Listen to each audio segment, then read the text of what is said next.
Hi, my name is Talia. Welcome to Talia Nerds Out. This video is going to be a particularly focused one because I just have specific things that I want to say. No book haul, even though I do have books to show soonish. No what I'm going to read next quarter, nothing like that. I actually just have two books that I want to focus on that I finished over Christmas and actually between Christmas Eve and the day after Christmas. Let me take a quick drink. Hold on.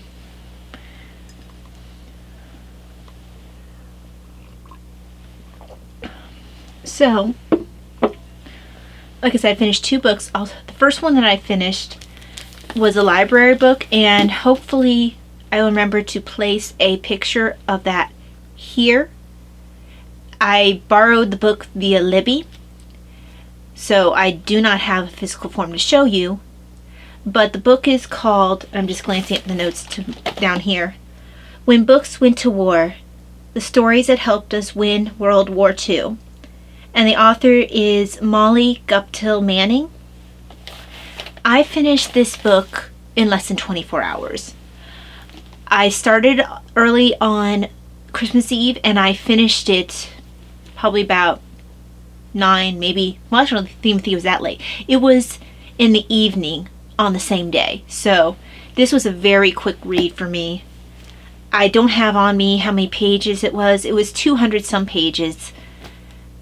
Very good book. The concept that is being discussed in the book is one that I haven't really heard discussed in coverage of World War II. It's about how books were used to raise the morale of the soldiers, but also to combat the misinformation that the misinformation war that the Nazis were waging, the propaganda war. Because you're fighting, of course, against things like you have Axis Sally on the Japanese side, you have Tokyo Rose. But besides that, they also wanted to remind the men what they were fighting for. They wanted the freedom of literature, the freedom to read and discuss, to stand in stark contrast to the Nazis' book burning. Because that's actually what they start the book with, is the Nazi book burning in one of the universities. And authors that were added to that list of books to be burned were people like Sigmund Freud, Jack London, Helen Keller, and a whole host. I think Oscar Wilde might have been on that too. But yeah, a whole slew of different books that were determined to be, sorry, that was better. A whole slew of books that were determined to be anti-German or somehow detrimental to the perfect German, perfect Aryan race. So that's how they begin the book. Actually, they begin the book as well with Helen Keller basically scolding the German universities for going from being a pinnacle of learning, of being the place where the printing press was developed, to being the place where books are being burned on a large scale. So throughout this book, you see the concentrated effort that not only the government took, the army took, but it's also librarians, the average people, just all of these publishers, all these people who came together to provide the American soldiers with the ability to read whatever they wanted, to take their minds off of the horrors that they were experiencing. There are stories told of soldiers reading books while in between shooting, reading books in the trenches, reading books when injured waiting to get help, reading books anytime there was a free second. They'd have a book out of their pocket and they'd be reading. Like I said, this was not an aspect of World War II that I was aware of. They talk about the GI Bill, and honestly how the GI Bill did so much to change the face of America to a certain extent, because men who would not have had the opportunity or even necessarily the interest to pursue a higher education not only had the ability to do so with the GI Bill, but because of all the reading that the men were doing during the war to get their minds away from the horrors that they were experiencing, this was a group of men that now were educated. They were asking questions. They were wanting to learn. And it just became an option in their minds. Oh, I can become more than what I had sort of set aside as my path. I don't have to live an educated life. I can take myself to college education. I can become a doctor, a lawyer. I can become basically whatever I put my mind to, because I now have this thirst for knowledge and this desire to pursue that. So it was just a very interesting look at a different aspect of World War II. And the other thing that I got out of this book, which was was a mixture of beneficial to me and not beneficial to me. They had a list of books that were printed specifically for the GIs. And I wrote down the ones that are of most interest to me. I had like 3 pages. And my writing's not that terribly huge. So, anyway, that is that book. And the title, if you are interested, and again, hopefully I'll have a cover here, When Books Went to War, The Stories That Helped Us Win World War II. And once again, that's by Molly Guptill Manning. Now, the main reason I actually am making a video right now is the following book. Hold on.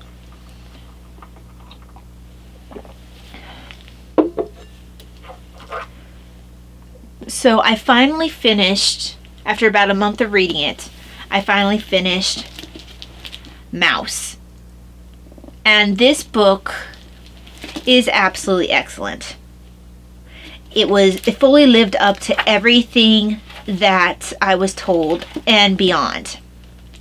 So if anyone's not familiar with Mouse, well, first of all, this is the complete Mouse, so it has both Volume 1 and Volume 2 in it. And for people who are not familiar with Mouse, it is a book by Art Spiegelman. And it's actually a comic format, but it's a memoir. And it's kind of a dual memoir. The main part of this book, so the book is set up so you have 2 stories that are being told concurrently. You have you have the main storyline, which is the story that is being told by the author's father, who was a Holocaust survivor. And he's telling the story of what it was like living as a Jew during this period of time of World War II. Then the second part of the story, the secondary storyline, I guess you could say, is Art's story of living as the son of 2 Holocaust survivors, but having never experienced any of World War II himself since he was born afterwards. So what it's like to live in the aftermath of that.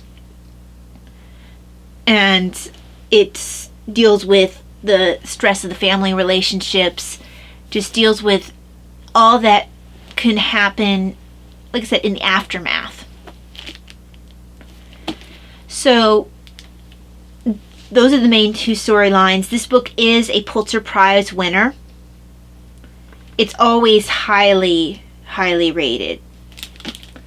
But the way that the book is set up is to sort of make it more manageable to read, because this is a dark story. And if you were to just read it straight or have it drawn just realistically, this would be even more difficult book to read.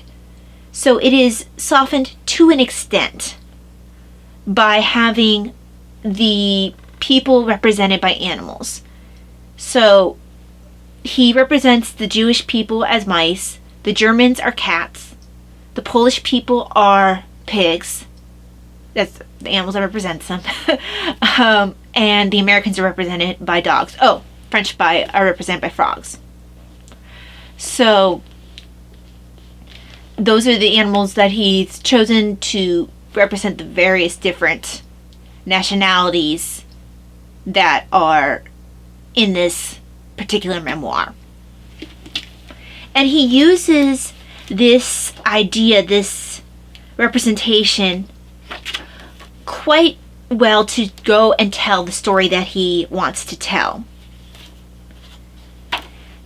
And the books are called, but book 1 is My Father Bleeds History. So it's Survivor's Tale, My Father Bleeds History. And the second one is And Here My Troubles Began.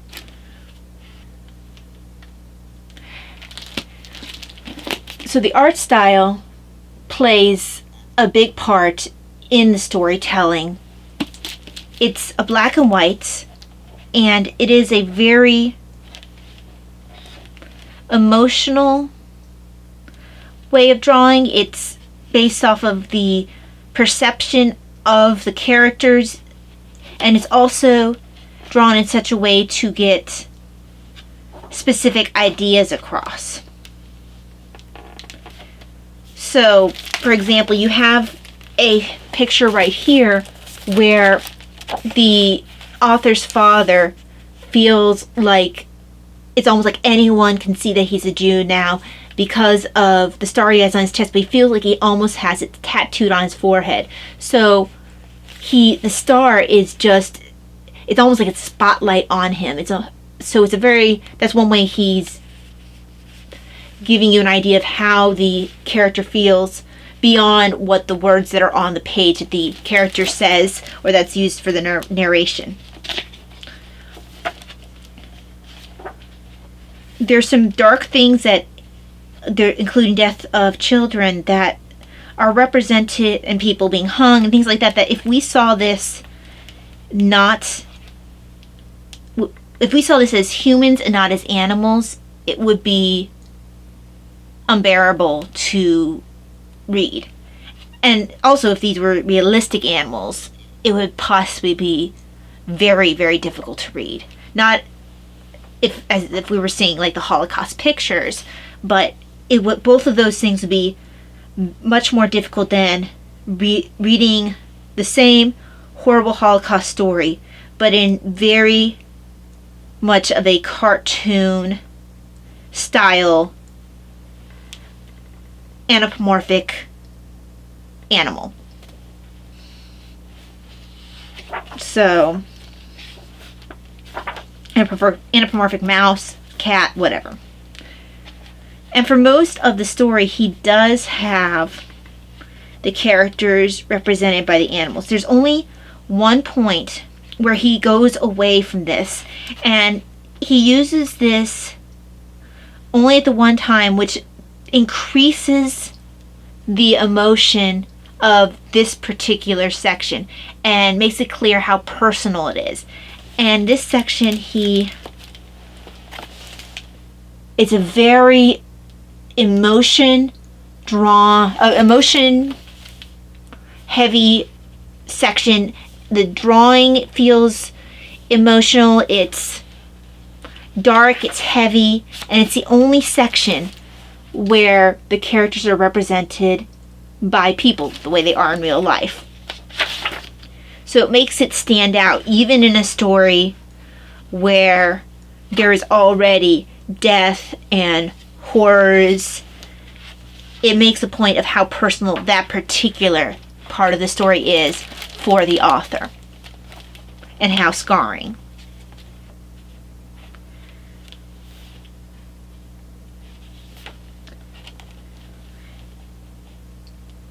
The author uses this medium of comics in so many ways to enhance the storytelling, to show things to a perceptive reader that goes beyond the narration and the words spoken.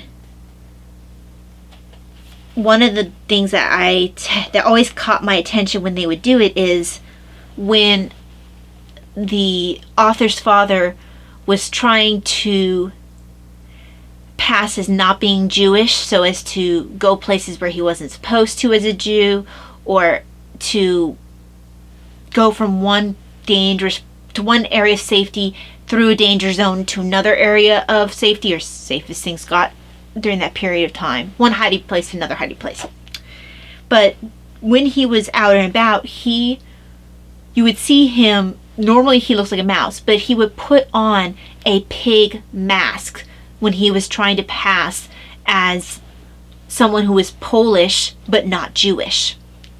So I always felt that was a really good touch. There were other things like when they wanted to represent, without saying as much, that you had this couple one was German, one was Jewish, but you looked at their kids and they kind of looked like this interesting mixture of cat and mouse, because the cats were Germans and the mice were Jews. So again, it's kind of telling you something without really having to say it. Now, something that I did enjoy, or something that I thought was well done, was later on when you start getting into the author, he's about to work on putting out his book, and he wants to emphasize that he is a man, but he also is, like his father, he's Jewish, and to kind of pull between real life and what he's writing, you have a point where you can see a man wearing a mouse mask, and that's supposed to represent him. And so you see other people wearing these masks of the animals when it's not in his comic strip, which I thought was interesting. At least in the sections that it's a very short section, it's where he's particularly stressed, which makes sense. It kind of goes hand in hand with the one section that he has where he's completely human. It's his personal emotional stress. It seems to be a little less stressful than the one part where it's just completely human, but when he has a high level of stress, he's either completely human or it shows a man wearing an animal mask. I also really like in this section when he's feeling vulnerable, and the artist represents this by his character on paper shrinking until he's eventually as small as a child, and to represent how vulnerable and overwhelmed he feels. So, just like I said, using the art form to its best advantage. And you can see, like I said, the points where there's a character wearing the mask. Here's him where he shrunk down to child size talking to the psychiatrist.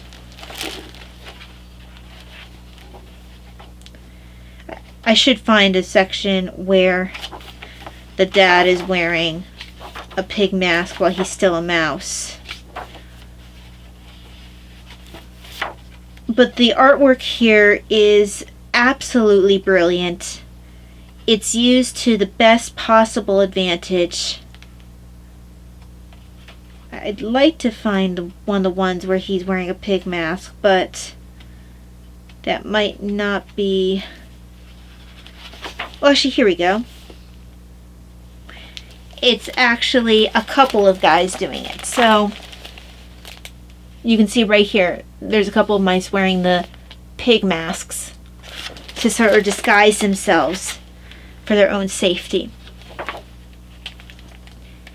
So it manages to soften it enough that you can read it, like I said, but it also sticks with you in a way that it might not have if you were reading it just in a book form, because it gives you visuals. And even if it's not as horrific as it would be if you were looking at the real life pictures, you still have these dark pictures that are just embedded in your mind and you can't unsee them. The horrors of what the author's father experienced. And they don't shy away from the hard stuff. He doesn't shy away from how truly violent and horrific it was to live during that time period.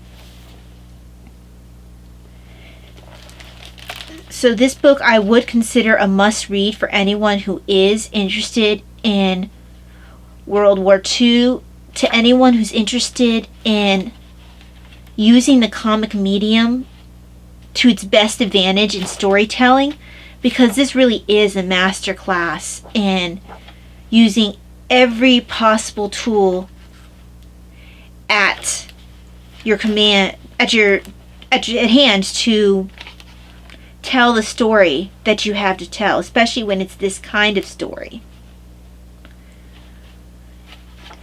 And also, besides telling the story as he does through the artwork, I love the fact that I almost feel like I can hear his father's thick Polish accent as he's speaking English to his son. You can almost hear Art's father's voice, because it's just that well written, the way he has his cadence and everything. But yeah, this is a story that just has so much to it, so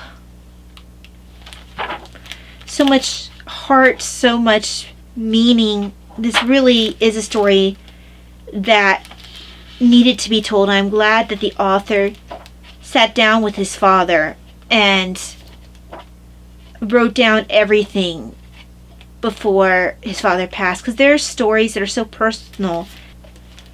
And I love that not only did he could have just straight off told his father's story and that's it, but he intersperses it with his father and him sitting down, and then his father starting off by telling a story, and then you go into his father's memory and you're seeing it with his father.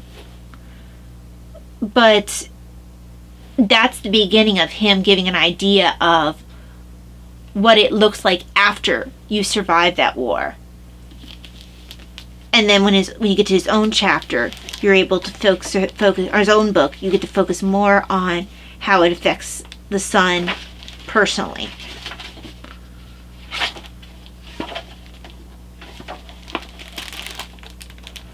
But yeah, I really enjoyed this book.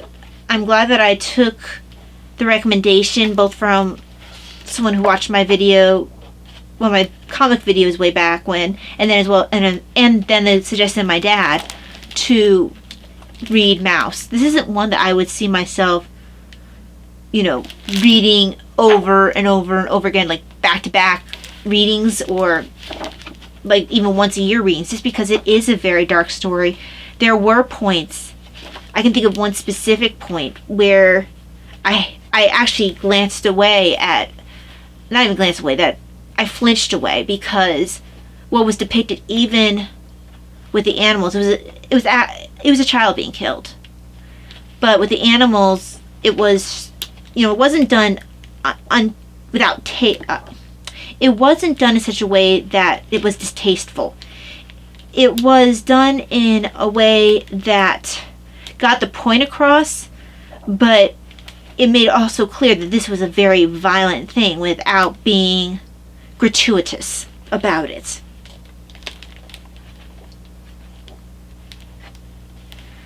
But this is a very human story, in spite of being one where animals are who you see, most of the time. It's so very rare that you actually see a human. It's usually for specific psychological reasons. But yeah, let me know in the comments if you have read Mouse, if you are interested in Mouse. I hope that I was able to pull my thoughts together in a somewhat coherent manner. I've been having a bit of brain fog with everything, all the excitement with Christmas and everything. I spent more time out and about than I usually do.